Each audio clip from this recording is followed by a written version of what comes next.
Bendiciones, hermanos. Damos gracias al Señor una vez más por permitirnos estar aquí y poder aprender y conocer más de su palabra. Continuamos con estas clases. Estamos en la cuarta clase hablando acerca de los principios bíblicos para estudiar la Biblia, principios básicos, perdón, para estudiar la Biblia. Y hoy vamos a hablar acerca de un tema o basado en un tema que es el siguiente y es superando la brecha cultural. La clase de hoy va a ser un poco más práctica, vamos a prácticamente a casi el 70% de esta clase a revisar algunas citas bíblicas y analizarlas dentro de la cultura en la que se escribía dicho texto. Entonces, para iniciar, quiero leer esta frase que dice lo siguiente, dice: no tomar en cuenta el contexto es uno de los problemas más grandes en la interpretación bíblica. Si hacemos caso omiso del entorno total de un versículo de la Biblia, podríamos malinterpretarlos completamente. Es decir, creo que es algo que ya hemos estado hablando y es acerca de el tener siempre pendiente el contexto.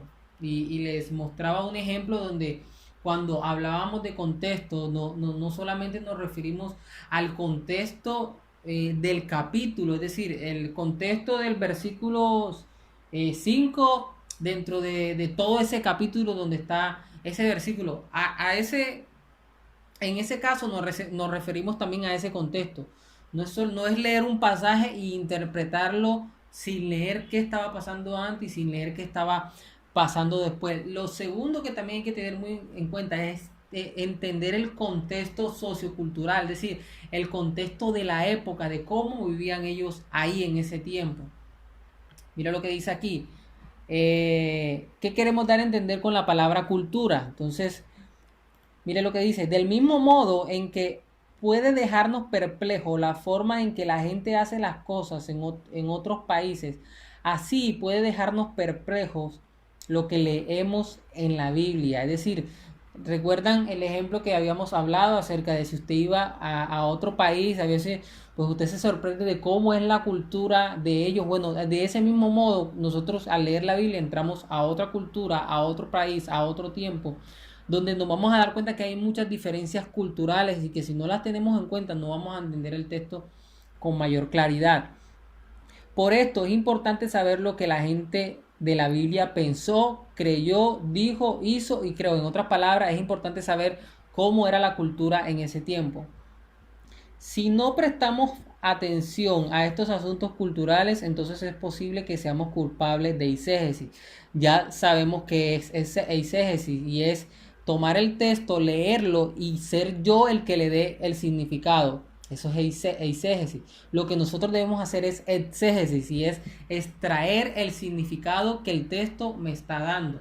Y una de las formas en que nosotros podemos extraer, o una forma muy útil que nos permite extraer lo que el texto bíblico me quiere hablar, lo que Dios me quiere hablar mediante esa historia, mediante su palabra, es teniendo en cuenta la cultura, teniendo en cuenta la forma en cómo ellos pensaban, porque sabiendo yo cómo ellos piensan, voy a entender con mayor claridad lo que ellos dicen y lo que hacen y lo que se ve en ese texto que estoy leyendo, y voy a tener más claridad de lo que eso significa para mi vida ahora. Entonces, desconocer la cultura, ¿qué va a pasar? Vamos a leer el texto, vamos a estudiarlo, pero lo vamos a estudiar mal, porque entonces le somos nosotros los que le vamos a dar el significado y eso no es correcto.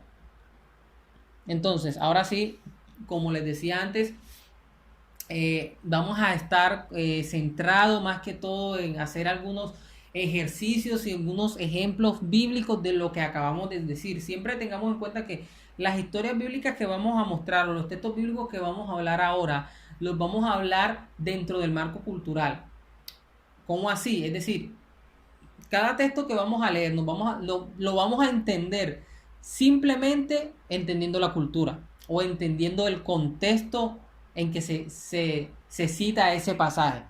De esa forma es que lo vamos a entender, para mostrar el ejemplo de lo importante que es la cultura para poder entender el texto.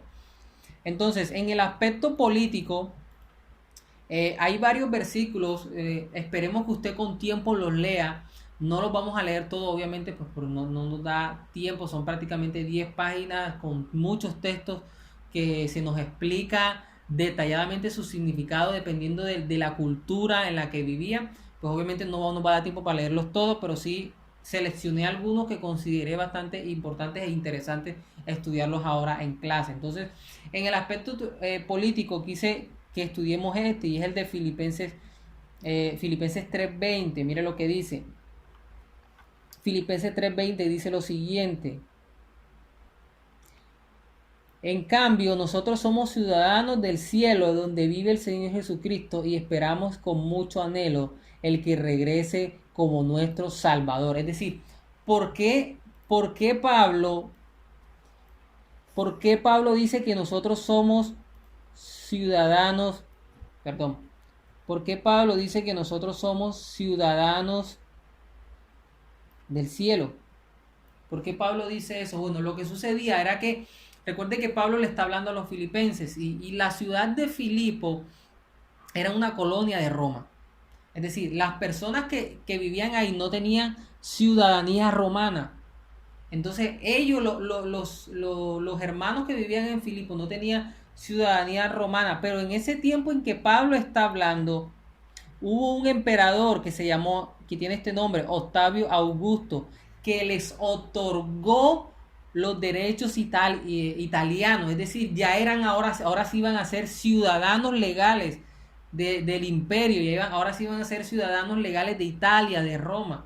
Entonces, pues obviamente las personas estaban muy alegres, y Pablo les estaba diciendo entonces: nosotros tenemos una ciudadanía celestial. O sea, ¿qué les estaba diciendo Pablo con eso? Le está diciendo: mire, hay una ciudadanía más importante, hay una ciudadanía que es mucho mejor que la que nos acaban de dar ahora, y es la ciudadanía celestial. Entonces miren cómo entendemos el texto con mayor claridad cuando estudiamos y conocemos la cultura y lo que estaba pasando alrededor.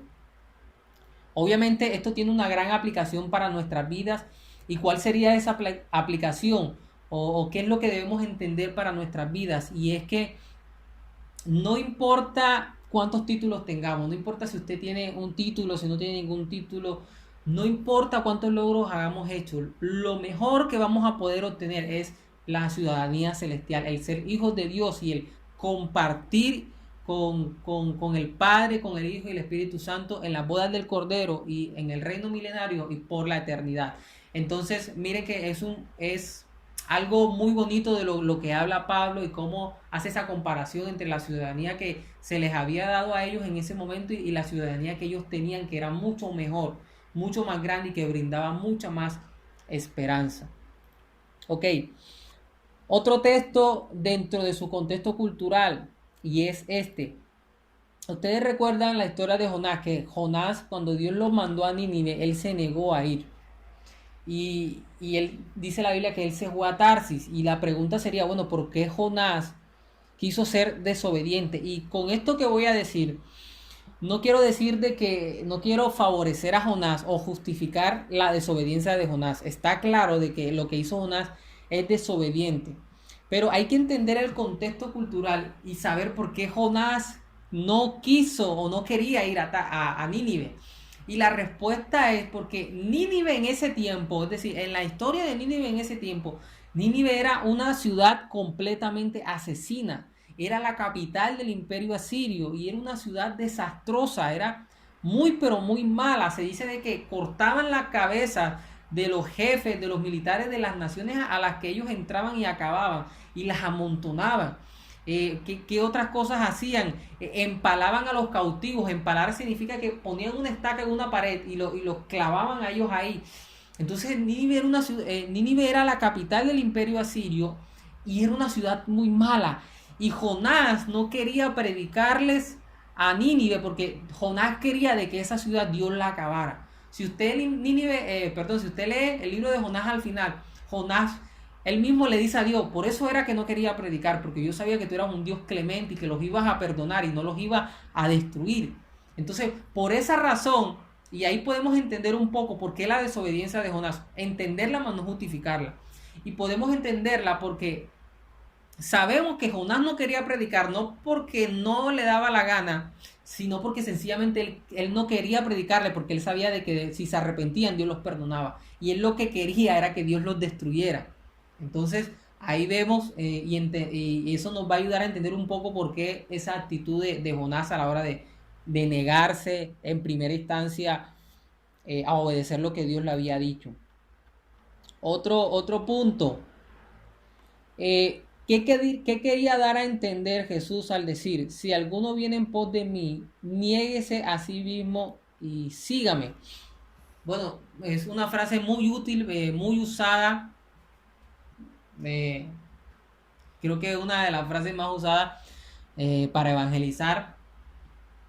Y realmente esta frase, cuando Jesús dice, el que quiera seguirme, niegues a sí mismo, tome su cruz y sígame, porque Cristo usa esa frase para hacerse referencia a que lo siguieran a Él. ¿Qué era lo que estaba queriendo decir Jesús? Bueno, lo que sucede en ese tiempo es que los criminales que estaban condenados a la muerte, ellos tenían que tomar su cruz y tenían que tomarla y caminar hasta el lugar donde los iban a matar. Eso fue lo que pasó con, con, con nuestro Señor Jesucristo. Pero en ese momento, cuando Cristo dice, el que me quiera seguir, niegues a mí mismo y tome su cruz, estaba haciendo referencia a ese mismo acto que culturalmente los romanos hacían con los criminales, que le daban la cruz y ellos la tenían y tenían que caminar con ella hasta la muerte. Entonces, ¿qué era lo que estaba queriendo decir Jesús? Lo que Jesús estaba queriendo decir era, el que quiera seguirme a mí, que me siga hasta la muerte, que me siga hasta el fin. Porque los criminales que iban a ser condenados tenían que tomar su cruz y ir hasta el fin, es decir, hasta donde iban a morir. Y eso era lo que Cristo estaba diciendo, el que me vaya a seguir a mí, tome su cruz y sígame hasta la muerte, sígame hasta que se muera. Obviamente suena fuerte, pero cuando habla de morir, no solamente se refiere a nosotros a morir en un contexto físico por seguir el cristianismo, sino a morir a nosotros, morir a mi yo, morir a mis gustos, a todos mis anhelos, es decir, sígame, pero muera a todo. Entonces es un llamado que no se debe tomar a la ligera, y es un llamado que Cristo nos hace, que debe tomarse con mayor seriedad. Y cuando lo vemos así, estudiamos este texto en su contexto cultural, vemos que hay un mayor impacto en nuestras vidas, porque entenderlos así nos ayuda a saber y a meditar en qué estamos haciendo y en qué tan sacrificial es nuestro cristianismo, si realmente estamos dejando cosas o estamos viviendo un cristianismo pero siguiendo con las cosas del mundo. Cuando Cristo le está diciendo, síganme hasta la muerte, dejen todo atrás y síganme hasta la muerte, mueran a todos. Entonces, muy buena reflexión, muy buenas palabras de Jesús, que nos da una mayor amplitud de su significado cuando lo estudiamos en su contexto cultural. Otro texto. ¿Por qué mandó Dios las 10 plagas sobre Egipto? Es decir, ¿por qué infligió esas plagas específicas sobre Egipto en vez de otras plagas? No sé si se ha preguntado, bueno, ¿por qué fueron 10? O sea, ¿por qué con una sola plaga? ¿Por qué no en la primera plaga quitaba la muerte mataba enseguida al hijo de Faraón para que enseguida lo soltara? ¿O por qué no solamente usó 2? ¿Por qué 3? ¿Por qué usó 10 plagas? ¿Por qué no otro número? Y lo que sucede es que en ese tiempo los egipcios, ellos tenían 10 dioses. O sea, precisamente las 10 plagas era porque ellos tenían 10 dioses, perdón. Y cada plaga que Dios enviaba era para acabar con uno de esos dioses. Es decir, cuando Dios enviaba una plaga para acabar cierta especie en ese tiempo, o por ejemplo la plaga que nubló el cielo de negro, era porque ellos tenían un Dios que decía que ese Dios protegía el cielo. Entonces cuando Dios enviaba esa plaga, lo que estaba diciendo era, mira, sus dioses no son poderosos, no son más que yo. Entonces, ¿por qué envió 10 plagas? Porque Dios quería acabar o demostrarle al mismo Faraón y al mismo Egipto que él era más poderoso que los dioses que ellos tenían. Un ejemplo es, por ejemplo, la quinta plaga que hacía referencia a que iban a morir el ganado. La quinta plaga hablaba sobre la muerte de los ganados. Y ¿qué Dios tenían ellos? Ellos tenían un Dios que se llamaba Ator, que supuestamente o que tenía una cabeza de vaca. Entonces cuando Dios envió esa plaga, lo que Dios está diciendo era, mira, yo soy más fuerte que Ator, que ese Dios que ustedes tienen. Entonces vemos cómo Dios demuestra su poder y su soberanía, su dominio sobre los demás dioses, que obviamente son dioses, son invenciones y que no puede ser comparado con él. Pero lo que Dios quería era eso, es demostrarle a Israel y a Egipto más que todo lo poderoso que era él y lo superior que era él hacia ellos. Entonces, muy bueno ese dato. Continuamos entonces. La segunda es otro punto y es, ¿por qué los parientes más cercanos de Elimelech dio sus sandalias a vos? Recordemos que esto que está diciendo aquí hace referencia a la historia de Noemí. Recuerden que Noemí, el esposo de Noemí era Elimelech y ellos habían tenido unos hijos y uno de sus hijos se había casado con Ruth y al final quedó solamente con vida Ruth y Noemí. Tanto su esposo Elimelech como sus hijos habían muerto. El esposo de Ruth también había muerto. Entonces, Noemí tenía una tierra, pero para que esa tierra pudiera ser redimida, tenía que tomarla algún pariente de Elimelech. Entonces, vos era un pariente de Elimelech, pero no era, por así decirlo, el pariente principal. Entonces, vos tenía que conseguir a alguien, algún pariente cercano de Elimelech, para que se pudiera, para que pudiera redimir esas tierras y esas tierras pudieran ser entregadas a Ruth y pudieran ser entregadas a la generación de ella. Entonces vos consigues un pariente, era un pariente de Elimelech, del esposo de Noemí. Y vos le dices, bueno, para que se puedan redimir esas tierras, tienes que casarte con Ruth para que sus hijos puedan heredar esa tierra que era de Elimelech, el esposo de Noemí, la nuera de Ruth. Espero que me entiendan un poco todo esto que estoy hablando. Pero, ¿cuál era el problema? Que el pariente no quería casarse con Ruth porque no quería poner en riesgo sus propios terrenos. Entonces, ese pariente de Elimelech le cedió a vos esas tierras o le cedió a vos el derecho. Entonces, ¿por qué? Hay un texto donde dice de que ese pariente de Elimelech le dio las sandalias. Y eso tiene un significado en el contexto cultural. O sea, cuando alguien le cedía un terreno a otra persona, le daba sus sandalias en el sentido de que, bueno, ya te libero este terreno y ahora ese terreno es tuyo. ¿Y por qué el terreno ahora era de él? Porque él era el segundo pariente más cercano de Elimelech. El primero era el pariente que les acabé de mencionar que no se quería casar con Ruth. Y al él no casarse con Ruth, entonces, como al no casarse con Ruth, no redimía las tierras, entonces él le entrega las tierras, o le entrega las tierras a vos para que sea él el que se case con Ruth y Ruth pueda redimir las tierras de Elimelech. Entonces, el punto aquí era de que el intercambio de esas sandalias, lo que significaba, eso era el significado, o sea, era la forma de ellos firmar. Ahora usted vende un terreno y ¿qué es lo que hace? Firman, hacen un contrato. Bueno, el entregarle las sandalias era como el contrato, era el contrato de esa época. Entonces, es un dato pues muy bueno. Cuando quiera leerse el libro de Ruth, que lo recomiendo, es bastante nutritivo porque hace un tipo de Cristo, cómo redime a su iglesia. O sea, el libro de Ruth es un tipo de Cristo, de cómo él redime a su iglesia. Entonces, es muy bonito y les recomiendo que lo lean. Otro punto. En Segunda de Reyes 2:9, y cuando Eliseo le dijo a Elías, te ruego que una doble porción de tu espíritu esté sobre mí, estaba pidiendo el doble poder del espíritu, del poder espiritual que tenía Elías. Y aquí han habido han habido muchas enseñanzas, y yo personalmente he escuchado muchas enseñanzas sobre esto, donde se dice de que la doble porción hacía referencia a que él iba a tener el doble poder de Elías. Pero realmente Cuando nosotros interpretamos el texto así, se está interpretando el texto sacándolo del contexto cultural de esa época.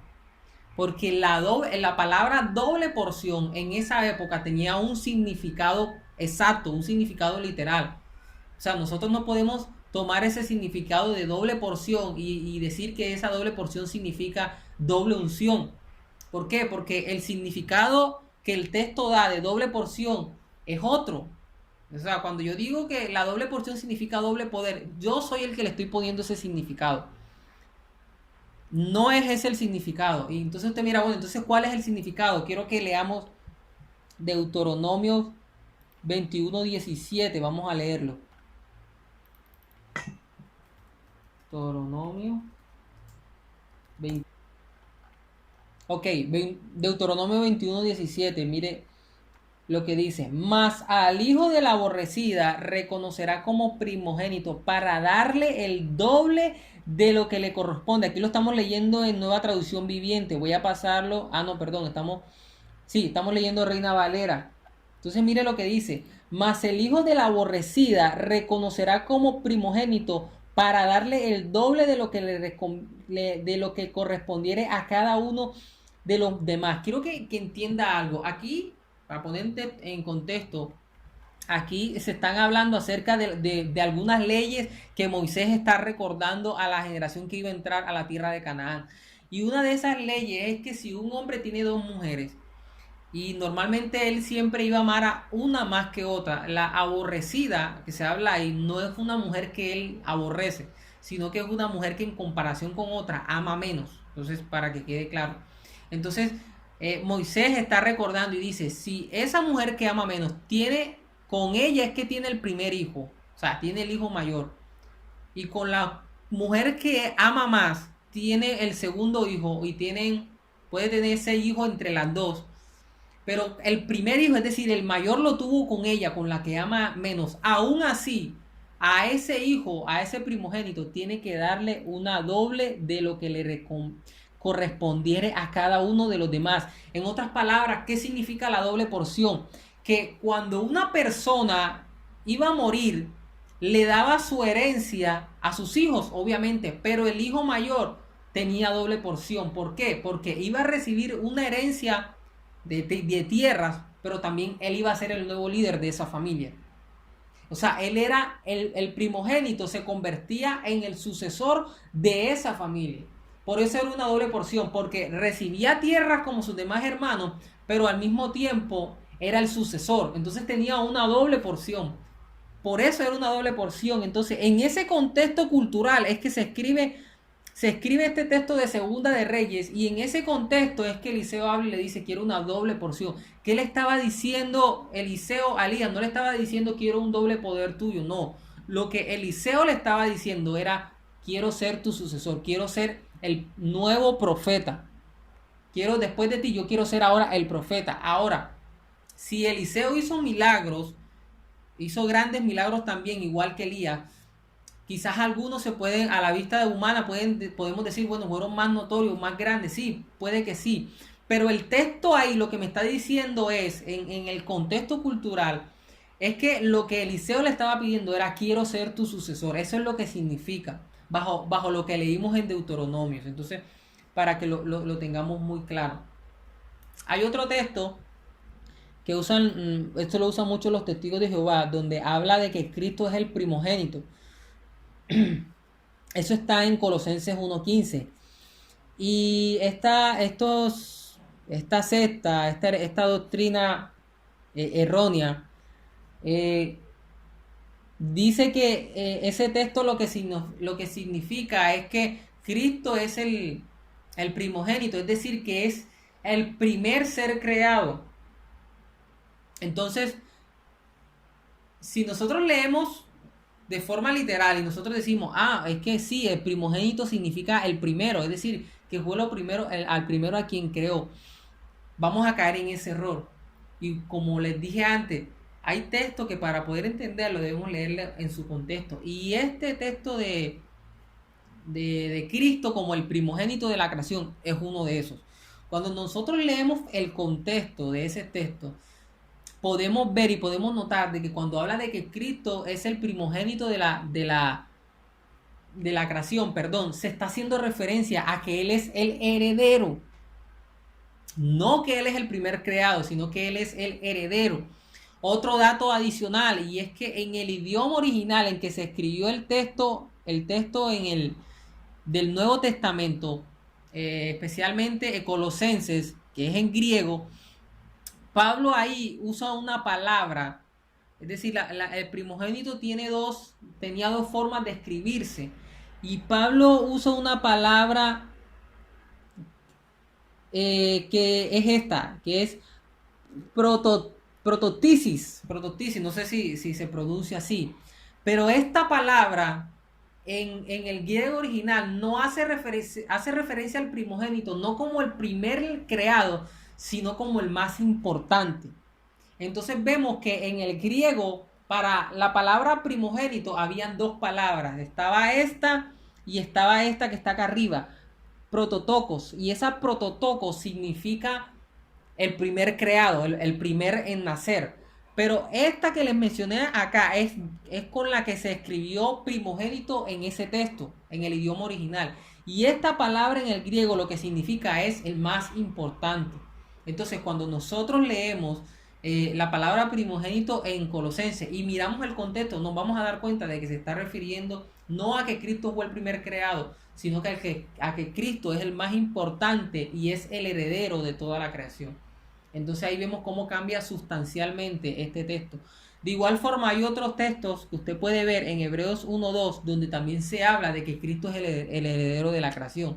Entonces vemos que este texto, para unirlo con los demás, en su sentido doctrinal, si nosotros decimos de que Cristo es el primer creado, no va a coincidir con lo que dice Hebreos 1:2.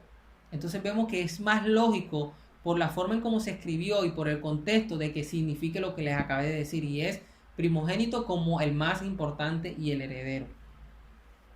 Vamos a continuar. ¿Por qué compara el Salmos 1:4 a la persona mala con la paja? Es decir, en Salmo 1:4 dice que el necio es como la paja. Ahora, ¿por qué el necio es como la paja? Habría que preguntarse. Bueno, lo que sucede es que recuerden que los agricultores en esa época, ellos tenían una actividad que se llama, pues, bieldar el trigo. ¿Qué es bieldar el trigo? Bieldar el trigo es una forma en que ellos limpiaban el trigo. Entonces ellos se montaban subían a una zona montañosa y era como una especie de una tela.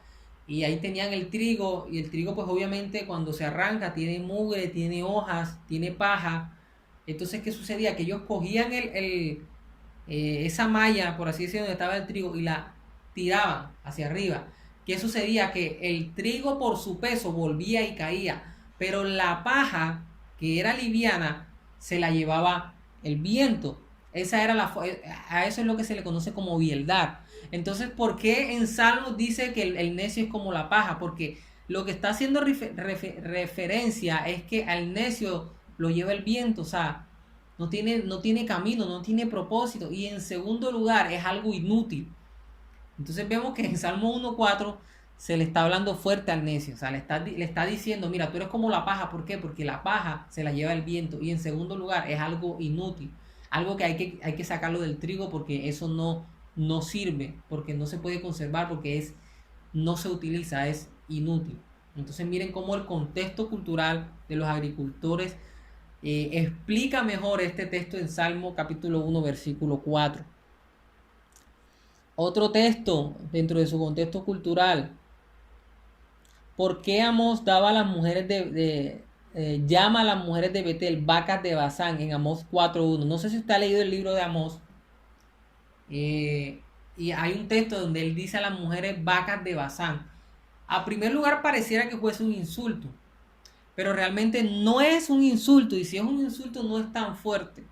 Pareciera que fuese fuerte. Es decir, yo a una mujer decirle ahora mismo, solamente con decirle vaca ya es un insulto fuerte. Ahora decirle vaca de tal lugar, de tal pueblo, mucho más fuerte.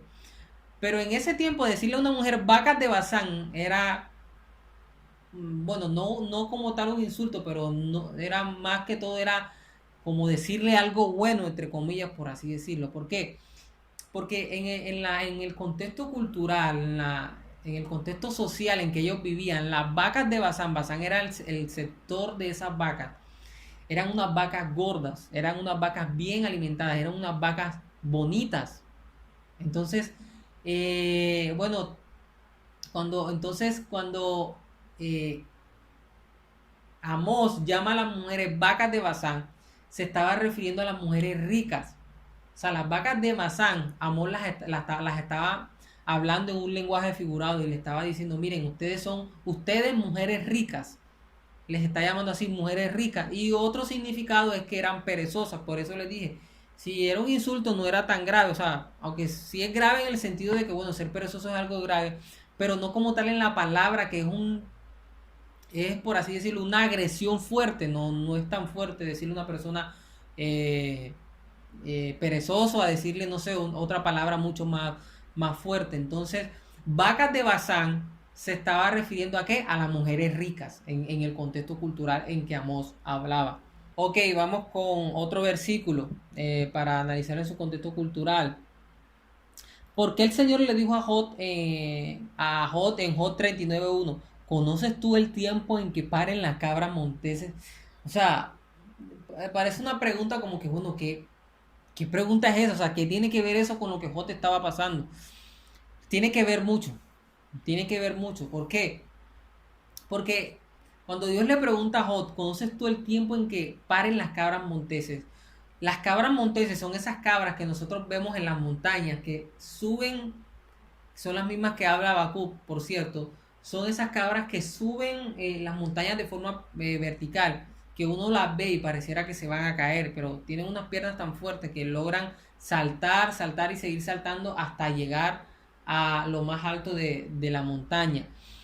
Y Dios le está preguntando, ¿conoces tú el tiempo en que esas cabras monteses paren? ¿Y por qué Dios le hace esa pregunta? Porque las cabras monteses, o sea, ver parir a una cabra montés era algo casi que es imposible de conocer. Hubo un periodo, obviamente ahora es con toda la tecnología que tenemos, eso pues no es mucho más fácil poder verlo. Pero en el periodo de ellos, en el periodo en que se escribe ese texto, ver a una cabra de montes era imposible porque ellas se subían en unas zonas muy altas donde nadie las podía ver. Entonces se dice que hubo una época en Judá donde en 30 años solo se pudieron ver 4 partos. Entonces es para que usted note lo difícil que era ver parir a una cabra montés. Cuando Dios le está preguntando, ¿conoces tú el tiempo en que paren las cabras monteses? Lo que estaba diciéndole a Jod era, obviamente Jod no lo conocía, Jod no sabe cuándo paren las cabras. ¿Sabe qué le estaba diciendo Dios a Jod con esa pregunta? Le estaba diciendo, bueno, yo conozco todo, sé lo que hago, conozco todo, sé lo que hice en tu vida, yo sé lo que estoy haciendo, yo tengo el control. Tú no conoces todo, tú no sabes todo, tú no sabes lo que va a pasar mañana. Yo sí lo conozco todo, yo tengo el control. Así como tú no conoces el tiempo en que paren las cabras de Monteses, yo conozco eso y mucho más. Entonces vemos que la pregunta que Dios le estaba haciendo era una pregunta, te podría decir en otras palabras, como manera de exhortación. Le estaba diciendo, mira, hay cosas que tú no conoces que yo sí conozco. Por eso, por eso creemos de que el Señor es omnisciente, Él conoce absolutamente todo, lo más mínimo, Dios lo conoce. Y eso era lo que Dios le estaba diciendo a Job por medio de esa pregunta. Otro, ¿por qué Jesús maldijo la higuera por no tener frutos cuando ni siquiera era temporada de higos? Quiero hacer un breve resumen, ya que usted más adelante lo puede leer con mayor detenimiento. Algunos preguntan eso, o sea, la higuera, en ese momento, el fruto principal de la higuera eran los higos. Cuando Jesús mete la mano, pues obviamente, eh, si no tenía frutos, ¿por qué la maldice? O sea, ya se sabía que no tenía frutos. El problema era que se sabía cuándo una higuera iba a tener frutos o no iba a tener frutos, porque unos meses antes ellas botaban como un capullo. O sea, era otra fruta comestible, no era la fruta principal, no era la higuera, era como una fruta comestible que la higuera, este árbol, producía antes. Entonces, cuando la higuera producía esos capullos, eso significaba de que dentro de unos meses más adelante, la higuera iba a dar los higos, iba a dar los frutos. Pero si no botaba ese capullo, pues obviamente significaba de que no iba a dar frutos. Entonces, cuando Cristo mete la mano, Cristo no estaba esperando los higos, porque Cristo sabía de que eso faltaban un mes o 2 meses más para que los diera. Pero Cristo sí contaba con que iba a encontrar el capullo. Por eso cuando Cristo ve que no hay capullo, Cristo la maldice. Ahora, ¿qué estaba haciendo Cristo ahí? Bueno, Cristo estaba mostrando el estado de los fariseos o del pueblo de Israel en esa época. Recuerden de que los fariseos tenían una plataforma o un sistema religioso muy bien montado. Eso hace referencia a las hojas de la higuera. Pero ¿qué pasa? Que por dentro no tenían nada. Y eso era lo que Cristo les estaba diciendo. Mira, así como esta higuera están ustedes, que deberían tener un capullo, deberían tener frutos, pero no tienen nada. Y por eso que las maldijo. Entonces vemos cómo ese punto de la higuera nos da mayor claridad de ese texto. ¿Cómo pudieron 4 hombres bajar a un paralítico a través del techo? No sé si se ha hecho esa pregunta. No ve el techo ahora y montarse una sola persona, pues es algo, dicen, ¿cómo se sube? A veces uno dice, ¿cómo se mueve esa persona? O el cuidado que debe tener. Ahora, entre varios, coger un paralítico, subirlo en el techo y luego bajarlo. ¿Cómo es eso? Resulta que en el contexto social, en la forma como ellos, o sí, arquitectónica, por así decirla, en la forma como ellos construían las casas, los techos no eran inclinados, sino que los techos eran verticales. Entonces, al ser verticales, pues obviamente se hace más fácil el que puedan bajar a una persona desde el techo hacia la sala o hacia el interior de la casa. Entonces, ya entendiendo eso, podemos vernos que era mucho más sencillo y era mucho más posible el que una persona por un techo se subiera y bajara a alguien por ahí. ¿Por qué? Porque los techos eran planos, no eran inclinados.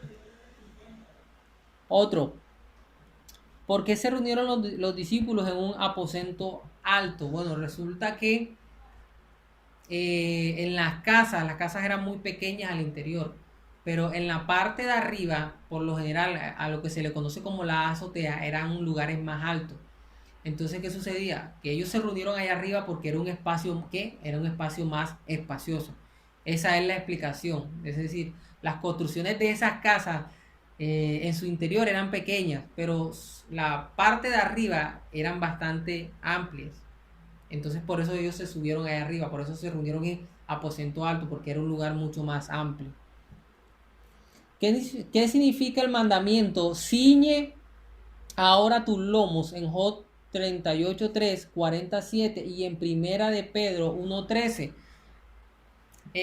Recuerden que los hombres en esa época, en la forma social, en su contexto social, en la forma como ellos vestían, recuerden que ellos no vestían como nosotros ahora, sino que ellos vestían en túnicas. Ellos vestían en túnicas. Pero cuando un hombre iba para la batalla, no crea usted que se cambiaba la ropa.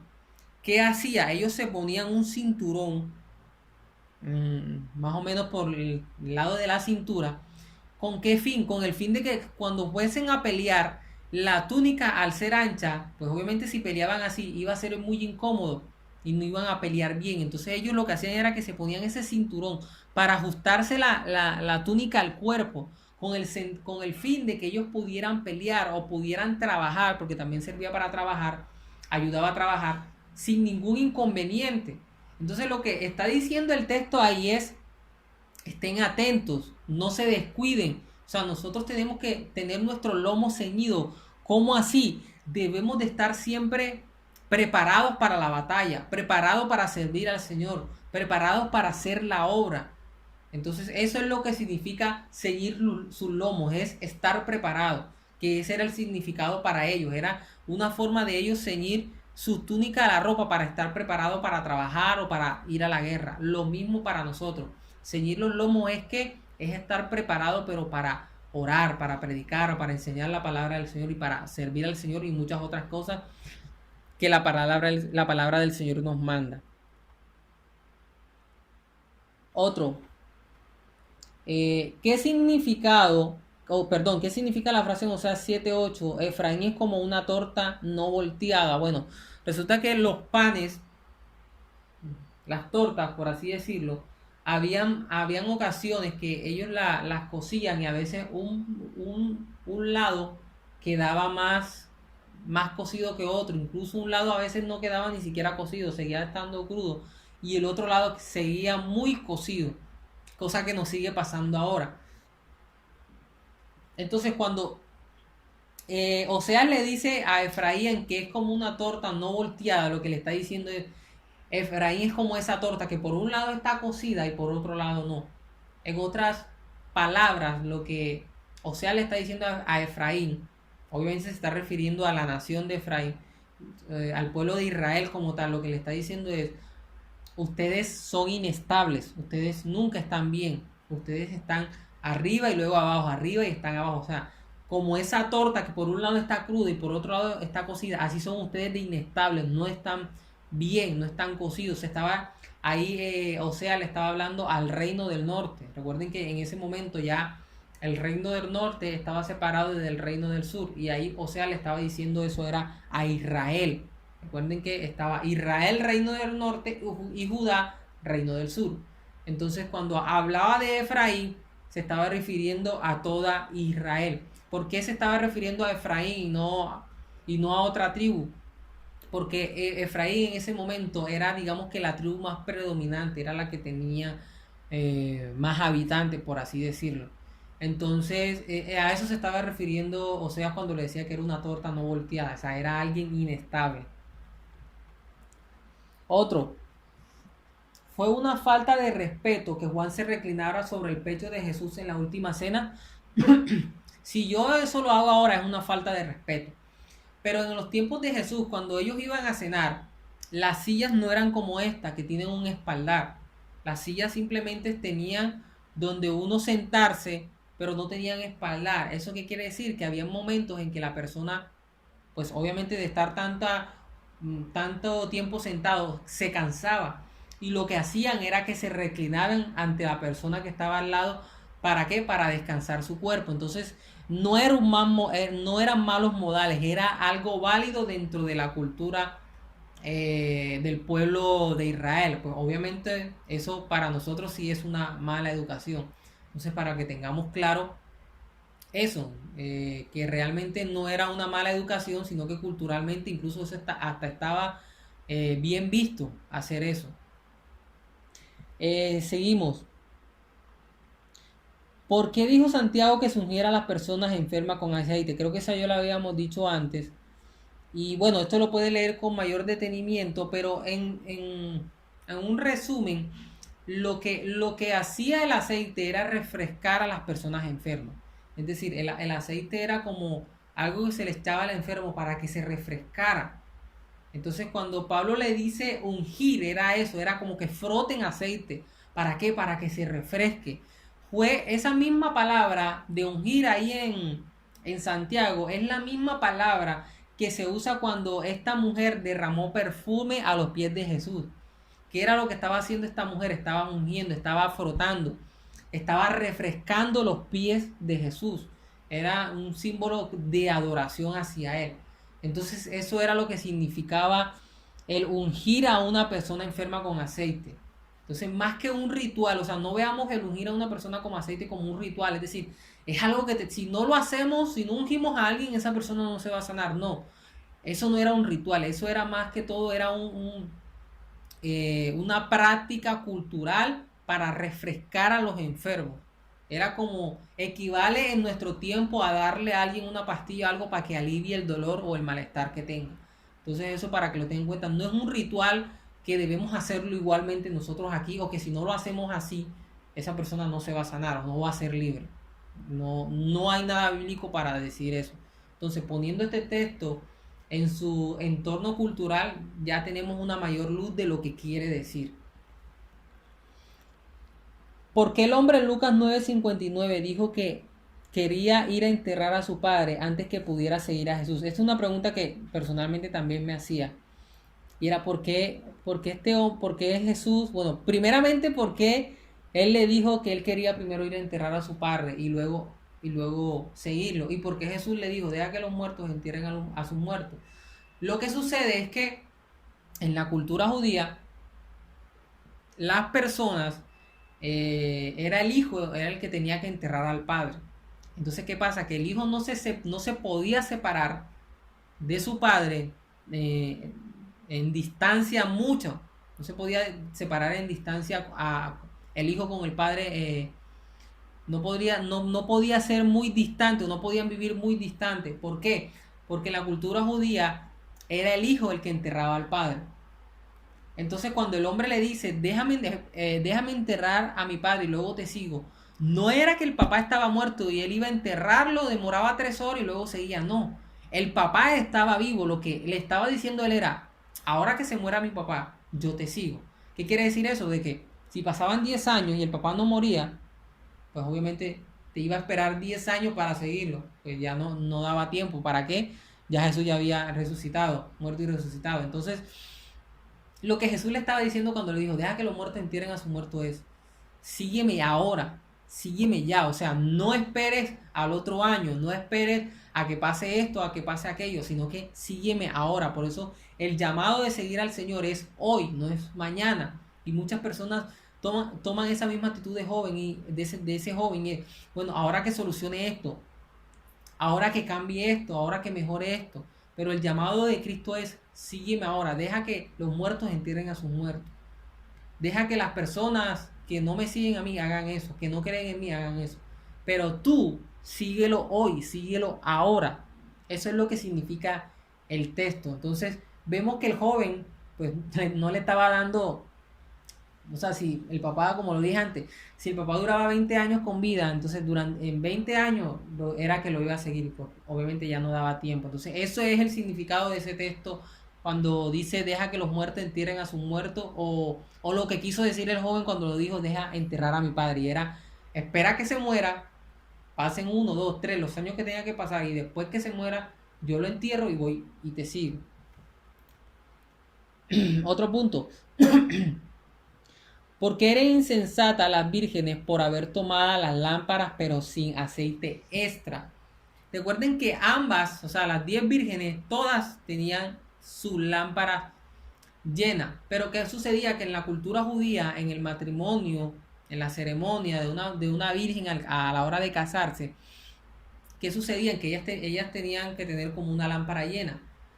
Y culturalmente estos rituales o estas ceremonias duraban demasiado.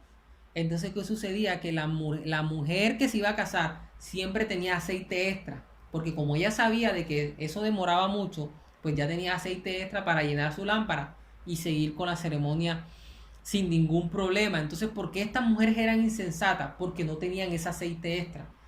Por eso es que dicen que eran prudentes. Y lo que muestra de las mujeres sensatas, de las mujeres que sí tenían el aceite extra, era de que ellas estaban preparadas. Y eso es un ejemplo incluso hasta para nosotros hoy, es que debemos de estar preparados siempre para toda buena obra. Así que ese es el significado de ese texto en ese contexto también. Listo, ya estamos terminando. Bueno, uno de los últimos. Porque Jesús habló de un hombre que bajaba de Jerusalén a Jericó cuando Jericó se encuentra al noreste de Jerusalén? Quiero mostrarles algo. Es decir, vamos a suponer, en la clase pasada, este es Israel, ¿cierto? Esto que está acá es el mar. Jerusalén estaba más o menos por aquí. Aquí más o menos estaba Jerusalén. Y Jericó estaba por acá. Por acá estaba Jericó.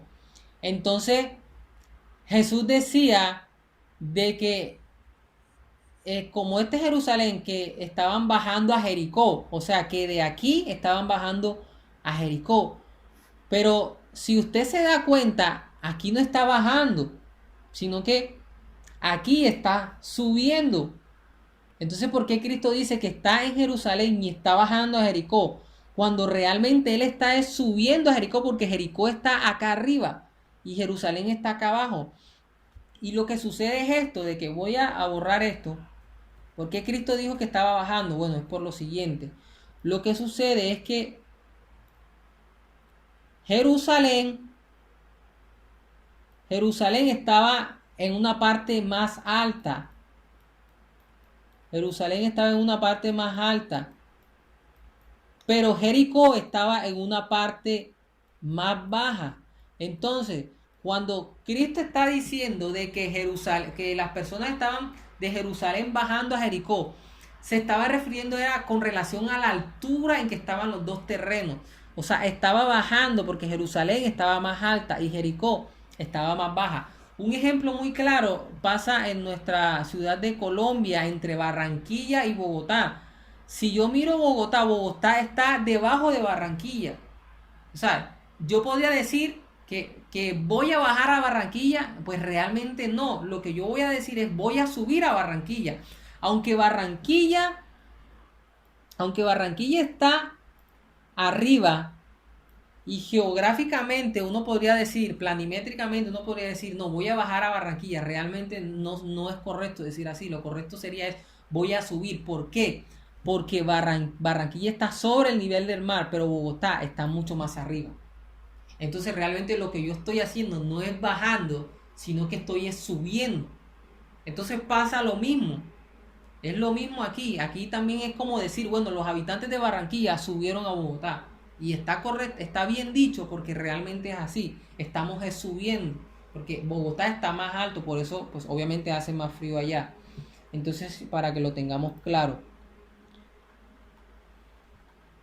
Otro, ¿por qué la gente en los tiempos de la Biblia a veces echaba polvo sobre sus cabezas? Bueno, eso es algo, ellos culturalmente cuando una persona se estaba echando polvo en su cabeza, lo que estaban queriendo decir era de que estaban muy afligidos, de que estaban muy tristes, de que era como si estuvieran en su tumba. O sea, echarse polvo en la cabeza, lo que estaban diciendo era, estoy tan triste que me siento como si estuviese ya en la tumba. Entonces eso era lo que significaba. Porque Dios en Malaquías dice, amé a Jacob y a Esaú aborrecí. Creo que eso tiene que ver algo con lo que dije anteriormente.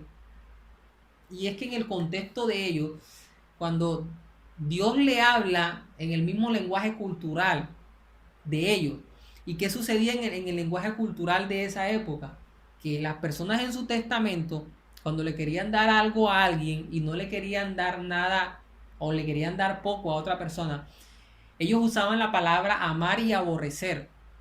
¿Con qué fin? Con el fin de que si hiciera referencia a que a la persona que él menciona que ama es a la persona que quiere darle la heredad. Y la persona a la que él dice que aborrece es a la persona que no le quiere dar la heredad, como quien dice a la persona que voy a rechazar, que no le quiero dar la heredad.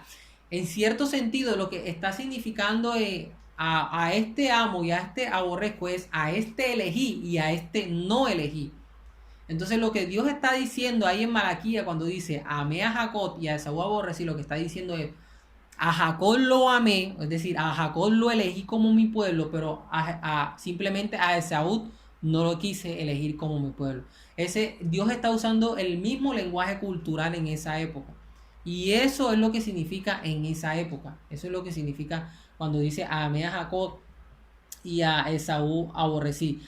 Algunos dan otra explicación, ahí la puede leer, cualquiera de las dos es válida, pero la que le acabé de explicar, digamos que personalmente es con la que mejor me identifico y por así decirlo es la que me parece más coherente. Terminamos con estos. ¿Cuál es el significado de un pacto de sal? Eso está en número 18, es decir, ¿qué significa un pacto de sal? Recuerden que la sal en la época de ellos era un conservante. Entonces cuando se hablaba de un pacto de sal, como la sal era un elemento útil para preservar los alimentos, cuando se hablaba de un pacto de sal, lo que significaba era de que vamos a hacer un pacto, es decir, vamos a hacer una amistad que se preserve por mucho tiempo, que dure mucho tiempo. Eso era lo que significaba el pacto de sal, teniendo en cuenta de que la función de la sal era esa, era preservar. Entonces así era como una analogía. El pacto de sal, ¿qué significaba? Que la amistad que iban a hacer, que la asociación que iban a hacer, iba a ser una asociación o un pacto de amistad que iba a durar por mucho tiempo. Eso es lo que significa el pacto de sal en el contexto de ello. ¿Por qué le dijo Jesús a los discípulos que no saludaran a nadie en el camino? Pareciese que fuese de mala educación lo que le está pidiendo Jesús, pero recuerden que Jesús los mandó a predicar. Entonces cuando Jesús les dice no saluden a nadie, era porque en la cultura judía, cuando una persona se saludaba con otra, no era como en nuestro tiempo, que pues puede ser darse la mano o darse un beso. No, no era eso. ¿Qué era lo que ellos hacían? Ellos tenían, como por así decirlo, un ritual o una ceremonia que podrían durarse mucho tiempo ahí saludándose. Entonces lo que Cristo quería era que no gastaran el tiempo andando, saludándose con las demás personas, sino que fueran a hacer lo que Él les mandó, y es predicar la palabra. O sea, en otras palabras, Cristo les está diciendo, miren, no se descuiden, no se entretengan, no demoren no saluden a las personas. ¿Por qué? Porque el saludo de ellos demoraba mucho y eso les hacía perder tiempo. Y Cristo entonces le está diciendo, no pierdan el tiempo, vayan y hagan la obra que les estoy enviando, vayan y prediquen. Entonces vemos, hermanos, ya con esta última cita, vemos cómo la cultura tiene mucha importancia para nosotros poder entender el texto. Espero pues que usted descargue la guía y pueda leer todas aquellas que no leímos para que pueda tener mayor conocimiento de lo que se dijo hoy. Pero en esencia es eso, hermano, es entender que la cultura no podemos ignorarla. La cultura debe entenderse y debe conocerse para poder tener mayor claridad del texto y poder saber qué es lo que el texto me está diciendo. Así que eso ha sido todo por esta clase. Que el Señor les continúe bendiciendo.